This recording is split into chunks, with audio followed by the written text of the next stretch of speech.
नमस्कार। औद्योगिक प्रशिक्षण संस्थानों के व्यवसाय वेल्डर के विषय सैद्धांतिक की पाठ्यचर्या में अंकित प्लाज्मा आर्क वेल्डिंग पर आपको आज मैं प्रशिक्षण प्रदान करूंगा। आज हम जानेंगे प्लाज्मा के बारे में, इसके आविष्कार के बारे में, सिद्धांत, इक्विपमेंट, वर्किंग प्रिंसिपल, इसके मोड्स के बारे में, एडवांटेजेस, डिसएडवांटेजेस, इक्विपमेंट्स और साथ ही साथ जानेंगे कि TIG tungsten inert gas welding से ये कैसे डिफरेंस रखता है। तो शुरुआत करते हैं प्लाज्मा आर्क वेल्डिंग के बारे में। प्लाज्मा टॉर्च को सन 1925 में डेवलप किया गया है। ये आप देख सकते हैं यहाँ पे, ये प्लाज्मा आर्क है। प्लाज्मा आर्क में होता क्या है? प्लाज्मा आर्क में सबसे पहले यहाँ आप देखिए, ये इसे टंगस्टन इलेक्ट्रोड कहते हैं। Tungsten electrode generally non consumable electrode होता है और ये इनर नोजल होता है। इनर नोजल ये वाटर कूल्ड इनर नोजल होता है। कंस्ट्रिक्टेड कंस्ट्रिक्टेड का मतलब यहाँ बहुत स्मॉल ओपनिंग होती है, नैरो ओपनिंग होती है, जिससे ये सराउंडेड होता है। इसी में आपका जो टंगस्टन इलेक्ट्रोड है ये फिक्स रहता है। अब आगे बात करते हैं। इसके बाद एक आउटर नोजल होता है। इनर नोजल और आउटर नोजल के बीच में एक शील्डिंग गैस प्रोवाइड की जाती है। ये जनरली इस पूरे सेट को हम प्लाज्मा टॉर्च कहते हैं। तो इसकी उत्पत्ति सन 1925 में हुआ, लेकिन इसका जो इंडस्ट्रियल वेल्डिंग पर्पस है, ये इसकी शुरुआत सन 1953 में हुई। रॉबर्ट एम गेज, इन्होंने प्लाज्मा आर्क वेल्डिंग का इन्वेंशन किया था और 1957 यानी 1957 में इसको पेटेंट करा लिया। अब आइए जानते हैं कि ये प्लाज्मा है क्या। प्लाज्मा एक आयोनाइज्ड गैस का फ्लो होता है। आयोनाइज्ड गैस जिसमें equal number of positive charge ion होते हैं, equal number of negative charge electron भी होता है। प्लाज्मा आर्क वेल्डिंग एक ऐसी प्रोसेस है जिसमें कोल्सीन हीट के द्वारा प्रोवाइड किया जाता है। अब ये किसके बीच में किया जाता है, इसको समझना बेहद जरूरी है। टंगस्टन इलेक्ट्रोड, जैसा कि ये पोर्शन आपको दिख रहा, टंगस्टन इलेक्ट्रोड और वाटर कूल्ड नोजल के बीच में होता है, और टंगस्टन इलेक्ट्रोड और वर्क पीस के बीच में होता है। अब अलग अलग पर्पस के लिए अलग अलग गैसेस का यूज होता है। जैसा कि यहाँ पे दो गैसेस यूज हैं। Plasma gas generally plasma arc बनाने के काम आता है। और शील्ड गैस जनरली जो हमारी प्लाज्मा आर्क बनी है, इसको एटमॉस्फेरिक कॉन्टामिनेशन से प्रोटेक्ट करने के लिए इसका यूज किया जाता है। अब आते हैं इसके सिद्धांत या वर्किंग प्रिंसिपल के बारे में। पहला पॉइंट है, प्लाज्मा आर्क वेल्डिंग के सिद्धांत के अनुसार गैस को आर्क में से गुजारा जाता है और आर्क का ताप गैस को आयोनाइज्ड कर देता है। आयोनाइज्ड करने का मतलब वो equal number of positive charge ion में कन्वर्ट कर देता है और equal number of negative charge electron में कन्वर्ट कर देता है। इसी आयोनाइज्ड गैस को ही हम प्लाज्मा कहते हैं। जब इसे नोजल में से गुजारा जाता है तो प्लाज्मा जेट बनता है। आप इस फिगर में देख सकते हैं, जब ये प्लाज्मा गैस है, यहाँ इसको डिनोट किया गया है प्लाज्मा गैस को। ये है आपका इनर नोजल। जब इस प्लाज्मा गैस को हम यहाँ से गुजारते हैं तो हमें जेट मिलता है, जिसे हम प्लाज्मा जेट कहते हैं। आर्क को नोजल में से गुजारने पर ऊर्जा का केंद्रीकरण होता है, जिसके फलस्वरूप बहुत अधिक वोल्टेज और तापक्रम उत्पन्न होता है। ये टेम्परेचर अराउंड 55,000 डिग्री सेल्सियस तक जाता है, लेकिन वेल्डिंग प्रोसेस में इसे कंस्ट्रक्ट करके 20,000 रखा जाता है। तीसरा पॉइंट है, वेल्डिंग में भीतरी कोर बहुत उच्च तापक्रम पर होती है तथा इसके चारों ओर ठंडी गैसें होती हैं जिनका एक कवच बन जाता है। इस विधि में ऑर्गन, हीलियम, हाइड्रोजन तथा नाइट्रोजन आदि गैसें या इनके मिश्रणों का उपयोग किया जाता है। अब बात करते हैं इसके पावर सप्लाई के। तो जनरली वेल्डिंग आप इस फिगर में देख सकते हैं। ये आपका वेल्डिंग टॉर्च हो गया, ये आपका वर्क पीस जहां पे आपका ये प्लाज्मा आर्क डेवलप हो रहा। अब इस प्लाज्मा टॉर्च और वर्क पीस को हम कनेक्ट करते हैं डीसी पावर सप्लाई से। इस विधि में आर को उत्पन्न करने के लिए दिष्ट धारा, जिसे डायरेक्ट करंट भी कहते हैं, या रेक्टिफायर सेट का उपयोग किया जाता है। बाहरी नोजल को ठंडा रखने के लिए एक पंप द्वारा पानी की सप्लाई की जाती है। अब आइए जानते हैं इसके उपकरण या फिर इक्विपमेंट्स के बारे में। तो सबसे पहला उपकरण आता है विद्युत आपूर्ति, जो कि डीसी यानी डायरेक्ट करंट से प्रोवाइड किया जाता है। कांस्टेंट करंट के साथ open circuit voltage around 70 to 80 degree voltage provide किया जाता है। ड्यूटी साइकिल 60% होता है इसका, और प्लाज्मा आर के लिए सबसे ज्यादा सूटेबल होता है। नेक्स्ट इक्विपमेंट इसका है high frequency unit. High frequency unit जिसे हम यूज करते हैं, ये आर्क इग्निशन फ्लो के लिए यूज होता है। जब हमें आर्क को इग्नाइट करना है तो इसके लिए हम high frequency generator and current limitation of resistors use करते हैं। तीसरा पॉइंट है वेल्डिंग टॉर्च।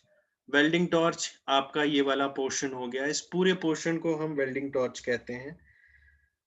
इस वेल्डिंग प्लाज्मा टॉर्च कहते हैं। अब इसमें सबसे पहले ये आपका हो गया ग्रे वाला पोर्शन, इसे कहते हैं नॉन कंज्यूमेबल टंगस्टन इलेक्ट्रोड, जो कि फिक्स होता है एक नोजल जिसे इनर नोजल कहते हैं, या कंस्ट्रिक्टेड वाटर कूल्ड नोजल, जिसको कूल करने के लिए, क्योंकि यहाँ प्लाज्मा गैस बहुत हाई टेम्परेचर से यहाँ मेंटेन होता है, तो इसीलिए हम इन नोजल में इसको कूल करने के लिए वाटर का यूज करते हैं, इसीलिए इसका नाम कंस्ट्रिक्टेड वाटर कूल्ड नोजल है। इसके बीच में हम टंगस्टन इलेक्ट्रोड को फिक्स करते हैं, और आउटर यूनिट पे जो आपको ब्लैक लाइन दिख रही, ये बनाता है outer nozzle.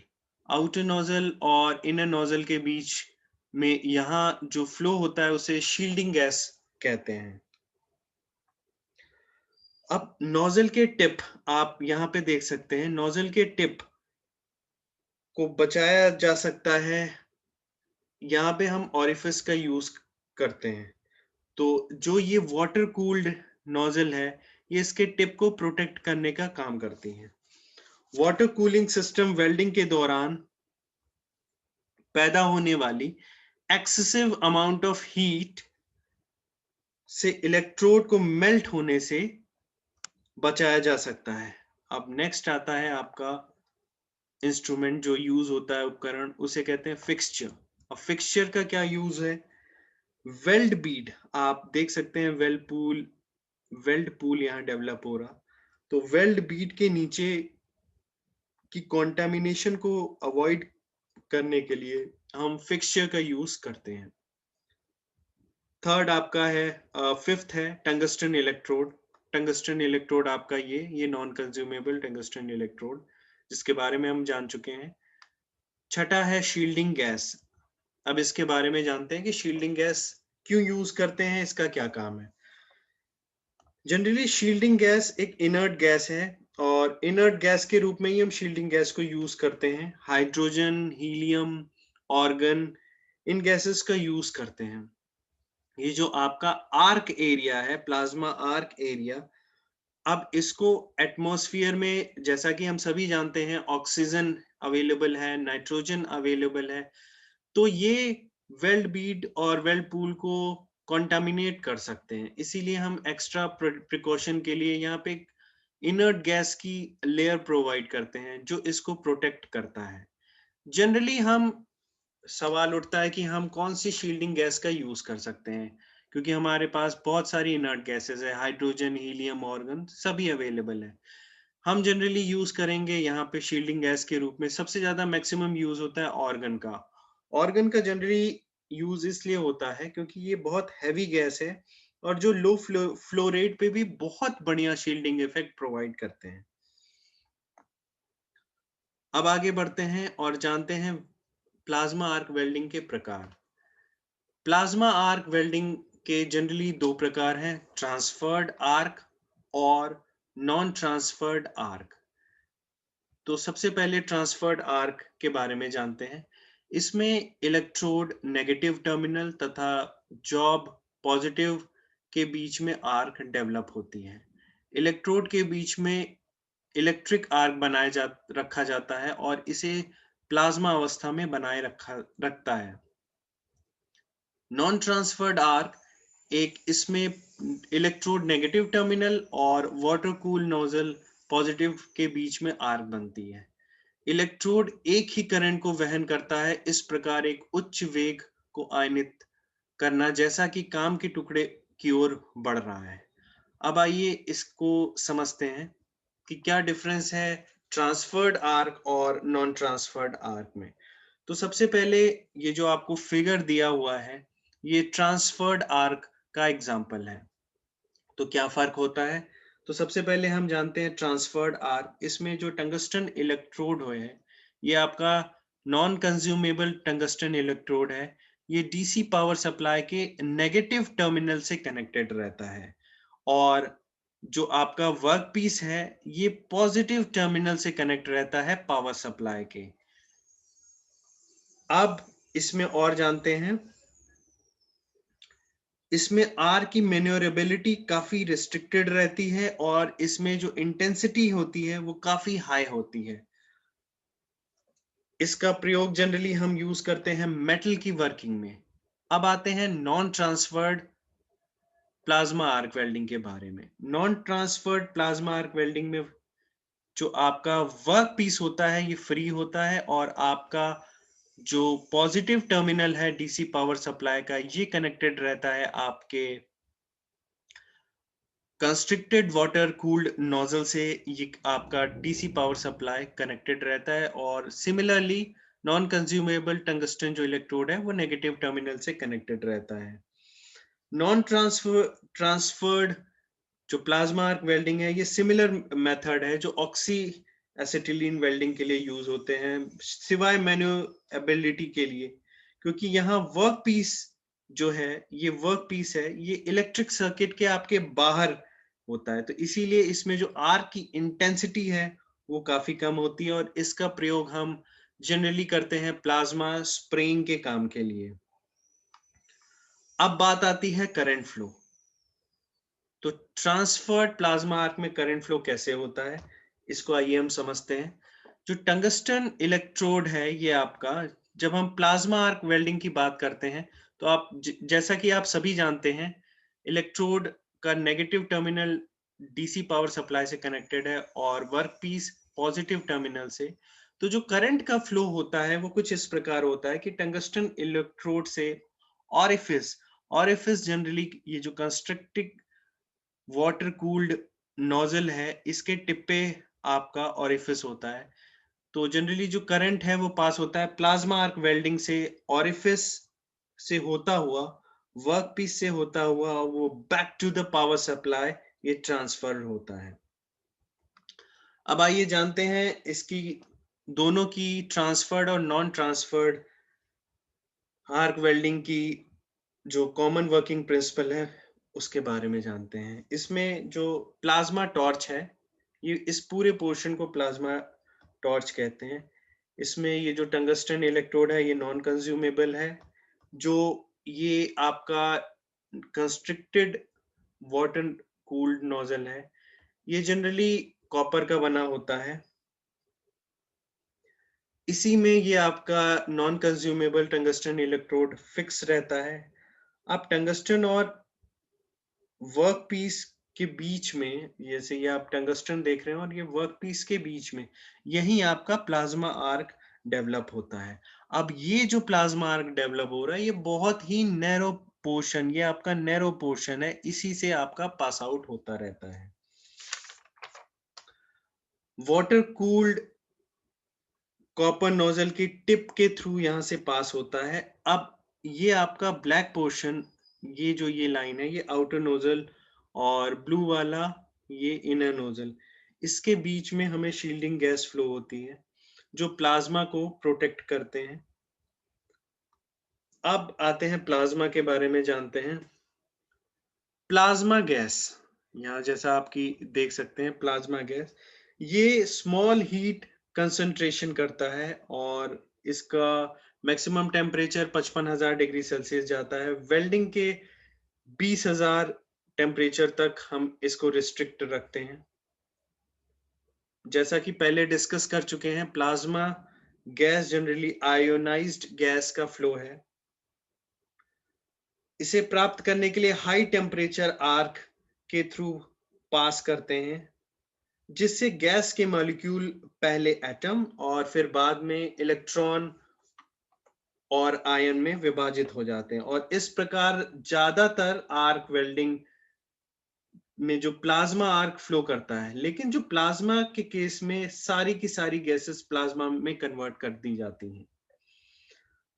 High temperature arc, यहाँ पे आप देख सकते हैं, हाई टेम्परेचर आर्क के नैरो पैसेज से गुजरते यहां से गुजारा जाता है। इसके जैसे ही वर्कपीस को ये स्ट्राइक करता है, तो ये प्लाज्मा के आयंस और इलेक्ट्रॉन वो रीयूनाइट हो जाते हैं और एटम में कन्वर्ट हो जाते हैं, फिर मॉलिक्यूल गैस, और उसके बाद हीट रिलीज करते हैं, जिसका प्रयोग हम वेल्डिंग के लिए यूज कर सकते हैं। हम कोई भी गैस जो टिप को इफेक्ट ना करे उसको यूज कर सकते हैं, जैसे ऑर्गन हीलियम या हीलियम ऑर्गन, किसी का भी हम कॉम्बिनेशन यहाँ पे हम यूज कर सकते हैं। अब आते हैं प्लाज्मा आर्क वेल्डिंग के कुछ बेनिफिट के बारे में, क्या लाभ है। तो जनरली प्लाज्मा आर्क वेल्डिंग के कुछ बेनिफिट हैं, उसके बारे में हम डिस्कस करते हैं। सबसे पहला आता है, इसमें आर्क की लंबाई को अलग अलग रखा जा सकता है। दूसरा है, इसके द्वारा उत्पन्न आर्क स्थिर होता है। यहाँ स्थिर आर्क कैसे डेवलप किया जाता है, इसको हम समझते हैं। जब ये plasma gas constricted water cooled nozzle, यहाँ ओरिफिस लगा रहता है, यहाँ पास होता है, तो काफी ये नैरो पैसेज होता है। और जब ये नैरो पैसेज से पास होता है, तो ये बहुत कंस्ट्रिक्टेड होने के साथ साथ बहुत स्टेबल आर्क डेवलप करता है। फिर उसके बाद है, आर्क ब्लो की संभावना नहीं होती। आर्क ब्लो की संभावना इसलिए नहीं होती क्योंकि जो आर्क है वो बेस मेटल से डिफ्लेक्ट नहीं होती।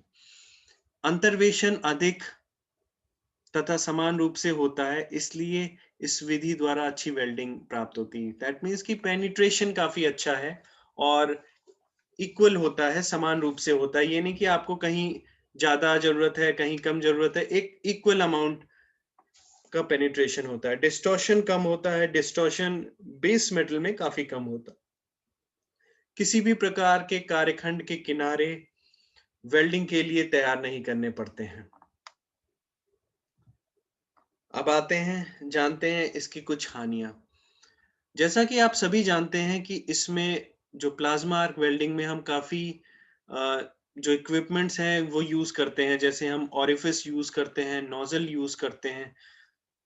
तो इसमें कई बार ये देखा जाता है, आप इस फिगर में देख सकते हैं, कई बार देखा जाता है कि यहाँ पे जो आपका ऑरिफिस यूज है या फिर आपके नोजल यूज है, तो जब यहाँ प्लाज्मा गैस जो कि बहुत हाई टेम्परेचर डेवलप करती है और यहाँ प्लाज्मा आर्क, तो यहाँ पे ऑरिफिस लगा रहता है और यहाँ नोजल है। तो जब हाई टेम्परेचर से पास होने की वजह से ये बहुत ज्यादा नोजल खराब हो सकता है, पिघल सकता है, और हमको जहाँ यहाँ ऑरिफिस है इसको हमें बार बार रिप्लेस करना पड़ सकता है।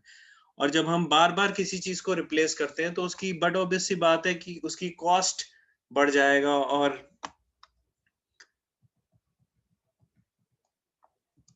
आगे बढ़ते हैं। इसमें कई बार वेल्डिंग करने के लिए ओरिफिस को बदलना बेहद जरूरी होता है। दूसरा पॉइंट है, यह महंगी वेल्डिंग प्रोसेस है, जैसा कि हम डिस्कस कर चुके हैं, क्योंकि हमें बार बार रिप्लेसमेंट के लिए ओरिफिस और नोजल नया लगाना पड़ेगा। तीसरा पॉइंट है, वेल्डिंग करते समय नोजल पिघल जाती है, जिससे बार बार बदलना पड़ता है। चौथा पॉइंट है, इस वेल्डिंग प्रक्रिया में अत्यधिक आवाज उत्पन्न होती है। इसमें लगभग 100 डेसिबल तक की आवाज उत्पन्न होती है, और हम सभी जानते हैं कि ह्यूमन जो ईयर है वो करीब 80 डेसिबल तक ही साउंड वो सुन सकता है। लास्ट पॉइंट है, इसमें अत्यधिक मात्रा में अल्ट्रावायलेट तथा इंफ्रारेड उत्पन्न होता है।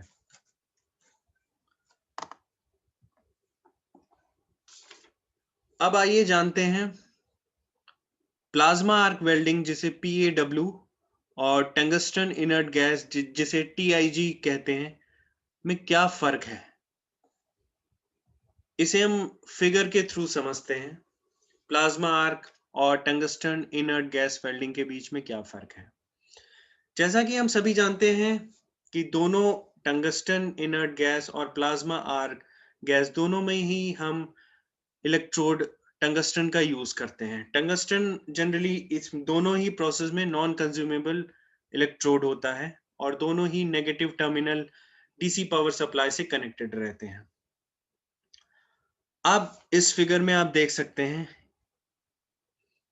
यहाँ पे जनरली दो नोजल का यूज कर रहे हैं। ये कंस्ट्रिक्टेड वाटर कूल नोजल है, और जो ओरिफिस गैस या फिर जिसे प्लाज्मा गैस कहते हैं, ये टंगस्टन इलेक्ट्रोड जो नोजल में फिक्स है, इसके बीच में प्लाज्मा गैस जो है ये फ्लो करता है, और इसके आउटर में इसको शील्डिंग प्रोवाइड करने के लिए हम शील्डिंग गैस का प्रयोग करते हैं, जो ये आपका वेल्ड पोर्शन या जहां यहाँ पे आर्क प्लाज्मा डेवलप हो रहा है, इसको प्रोटेक्ट करने के लिए यूज करते हैं।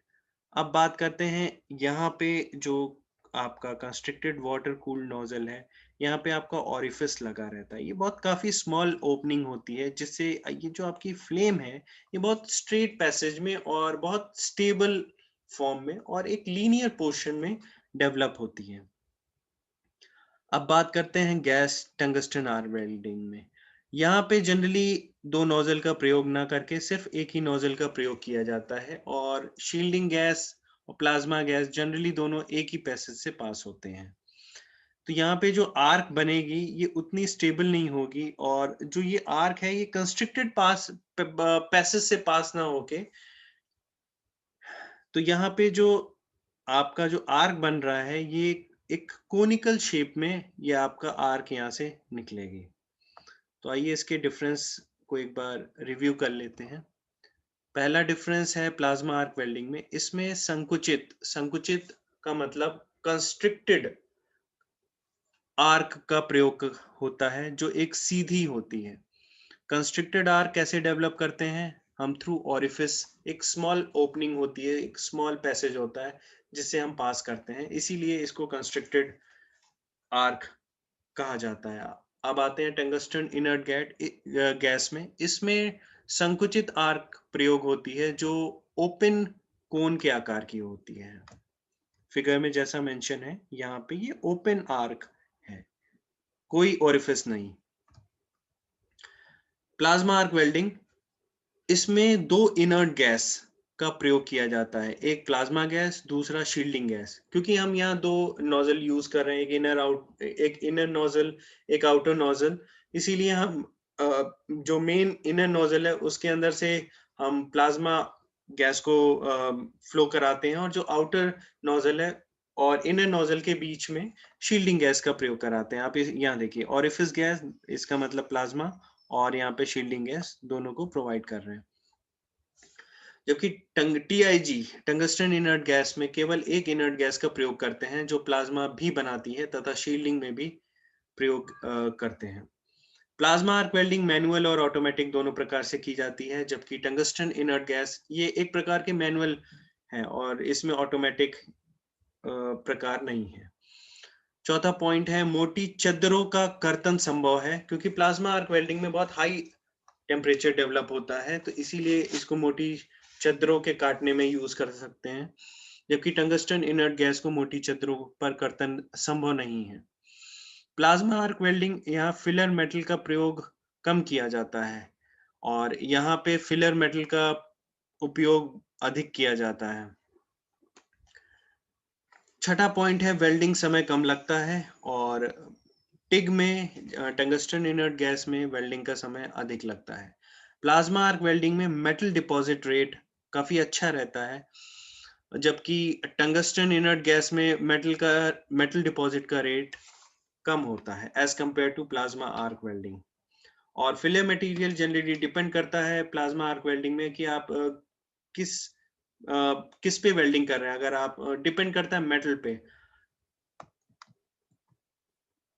अब आते हैं प्लाज्मा आर्क वेल्डिंग की एप्लीकेशंस। इसका प्रयोग हम कहाँ-कहाँ कर सकते हैं। प्लाज्मा आर्क वेल्डिंग के अनुप्रयोग निम्नलिखित हैं। सबसे पहले प्लाज्मा आर्क वेल्डिंग को हम डिफरेंट फील्ड में कर सकते हैं। जेट में यूज कर सकते हैं, एरोनॉटिकल फील्ड में यूज कर सकते हैं, प्रिसिजन इंडस्ट्री में यूज कर सकते हैं, butt weld of wall tube में किया जा सकता है, मेडिकल सेटअप में यूज किया जा सकता है और इसको थिन इलेक्ट्रॉनिक चिप्स में भी यूज किया जा सकता है। आइए जानते हैं इसके कुछ उपयोग। स्टेनलेस स्टील के पाइपों व ट्यूब की वेल्डिंग बहुत अच्छे प्रकार से की जा सकती है। इसका उपयोग वेल्डिंग में, कटिंग और स्प्रेइंग में कर सकते हैं। यहाँ स्प्रेइंग जनरली हम यूज कर सकते हैं, वहाँ non transferred plasma arc welding में स्प्रेइंग का उपयोग किया जा सकता है। अब आते हैं इसका उपयोग एल्यूमिनियम, पीतल, मोनल, इकोनल, टाइटेनियम, कार्बन स्टील आदि धातुओं की वेल्डिंग में किया जाता है।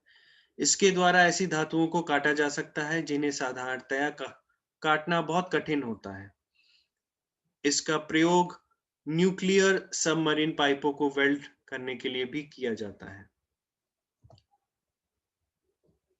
और अंत में प्रशिक्षण का सारांश। इस वेल्डिंग प्रक्रिया में नॉन कंज्यूमेबल टंगस्टन इलेक्ट्रोड का प्रयोग करते हैं और इस वेल्डिंग प्रक्रिया में वेल्डिंग तापमान को लगभग 20,000 इसमें टेम्परेचर होता है जिसको कंस्ट्रिक्ट किया गया है, जबकि मैक्सिमम लिमिट हम सभी जानते हैं 55,000 डिग्री सेल्सियस है। इस वेल्डिंग प्रक्रिया में केवल डीसी पावर सोर्स का प्रयोग किया जाता है।